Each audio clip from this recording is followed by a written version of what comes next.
Tě vidím. Na Facebooku, To si Nasrat, ale to pokud dají mě nebo vám, tohle. Hej! Kopy Španělé, ty vole. Že mu se směj. To hrozně připružuje, kámo. Já vypiju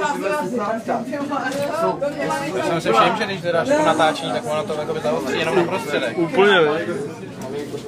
Ten pes to tady určitě strašně moc pohoršil, ale jako strašně. Děti ohrožuje všechno. Tak se pecký pes, ty vado. Ale jak máš káso, pozornej ten maličkej. No, medvídek 14.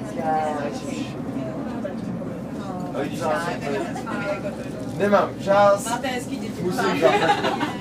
A nezlobte se na nás za naší budoucnost, ale on má narozeniny, takže ale jako ten můj pes v životě nikomu neublížil, jako já nebudu omezovat psa, který tady byl než já, to, že ho mám na vodítku, to je úplně největší postupnost, jako co já můžu udělat, jako to je největší postupnost.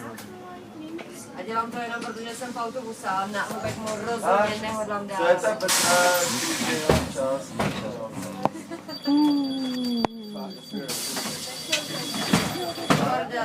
Pardon.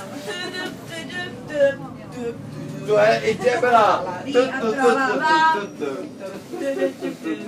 Tam přijsi nějaký nějaký sváčů? Ne, já si pak zajdu. Skákal pes, přes zelenou louku, šel za ním myslivec, péla klobouku. Než to pes udělala, tak bych vám nevypsal, hop a skákal dále. ale Petra na Serge, jako doufám, že mi to pošleš teda. Jo, jasně. Sidonie wasabi, jo? Jo. Někdy ví všechno. Sidonie wasabi, jasně. Petra na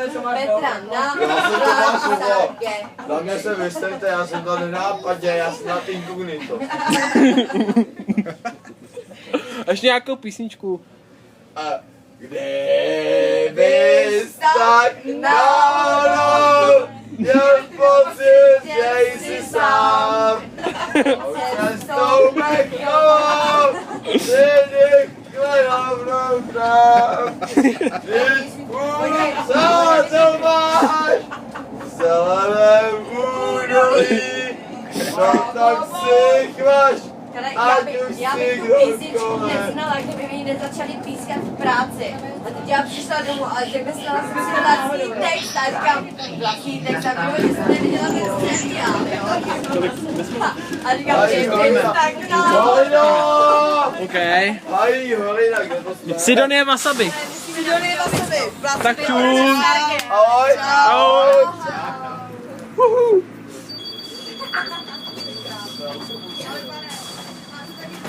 Krická, 118, Zarec.